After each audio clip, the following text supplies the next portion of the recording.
देश में तेजी से बढ़ रहा है कोरोना का ग्राफ। 24 घंटे में नए केस को लेकर रोज नए रिकॉर्ड बन रहे हैं। 24 घंटे में, पिछले 24 घंटे में 6700 से ज्यादा नए मामले सामने आए हैं। हिटलर से तुलना पर यूपी के सीएम योगी आदित्यनाथ ने शिवसेना पर किया पलटवार। योगी ने कहा, अपने खून पसीने से महाराष्ट्र को सींचने वाले कामगारों को लॉकडाउन में वहां की सरकार ने धोखा दिया, उन्हें उनके हाल पर छोड़ दिया। कामगार इस अमानवीय व्यवहार के लिए उद्धव ठाकरे जी को कभी माफ नहीं करेंगे। महाराष्ट्र के सीएम उद्धव ठाकरे ने क्यों कहा और आगे मुश्किल और आने वाली है, इन खबरों के साथ कोरोना संकट से जुड़ी देश की 9 सबसे बड़ी खबरें देखिए टॉप 9 कोरोना में। देश में एक दिन में रिकॉर्ड 6,767 कोरोना के नए मामले मिले हैं। 24 घंटे में 147 लोगों की मौत हो गई। पिछले 3 दिन से लगातार 6,000 से ज्यादा नए मामले सामने आए हैं। इस वक्त भारत में कोविड-19 के 1,32,000 से भी ज्यादा संक्रमित केस हैं, जबकि करीब 55,000 लोग ठीक हो चुके हैं। अब तक 3900 से ज्यादा लोगों की मौत भी हुई है। 41.28% रिकवरी रेट है।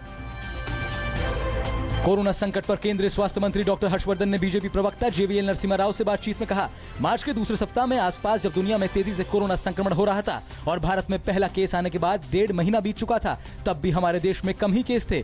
लेकिन उस समय जमातियों से संबंधित दुर्भाग्यपूर्ण और गैर जिम्मेदाराना घटना हुई, जिससे हर राज्य में केस अचानक बढ़ गए।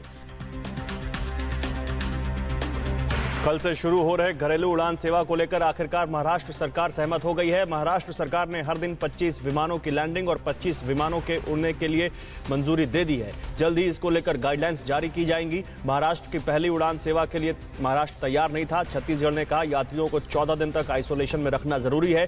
कर्नाटक ने भी दिल्ली, महाराष्ट्र, गुजरात, एमपी से आने वाले यात्रियों को 7 दिन तक क्वारंटीन करने का फैसला लिया है।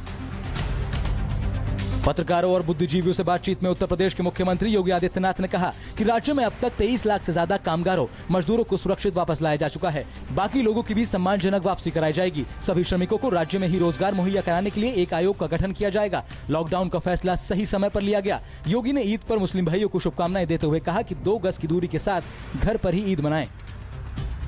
शिवसेना के मुखपत्र सामना के संपादकीय में संजय राउत ने उत्तर प्रदेश के मुख्यमंत्री योगी आदित्यनाथ की तुलना जर्मनी के तानाशाह एडोल्फ हिटलर से की है। राउत ने मुख्यमंत्री योगी द्वारा यूपी में प्रवासियों के खिलाफ किए गए अत्याचार यहूदियों के खिलाफ हुए अत्याचारों के जैसे बताए। हाल ही में योगी सरकार ने हादसों को लेकर पलायन करने वाले मजदूरों के पैदल या ट्रकों पर आने पर रोक लगा दी थी। राहुल गांधी ने 22 विपक्षी दलों के साथ हुई वीडियो कॉन्फ्रेंसिंग के जरिए बैठक का वीडियो शेयर किया है। वीडियो में राहुल गांधी ने सरकार पर निशाना साधते हुए कहा कि देश में मनमाने तरीके से किया गया लॉकडाउन पूरी तरह से फेल साबित हुआ। राहुल ने यह भी आरोप लगाया कि केंद्र की गलत नीतियों की वजह से देश में कोरोना मरीजों की संख्या बढ़ी। बीजेपी सांसद प्रवेश वर्मा ने पलटवार करते हुए कहा कि राहुल गांधी वायरस हैं। बीएसपी प्रमुख मायावती ने लॉकडाउन के बीच लाखों प्रवासी मजदूरों की परेशानी पर कहा कि इसके लिए बीजेपी से ज्यादा कांग्रेस जिम्मेदार है। मायावती ने कहा कि मेरी मांग पर मजदूरों के लिए बस की व्यवस्था हुई। मायावती ने कहा कि वो कांग्रेस और बीजेपी के साथ कभी चुनाव नहीं लड़ेंगी। कांग्रेस ने कहा था कि आगे मायावती बीजेपी के साथ मिलकर चुनाव लड़ेंगी।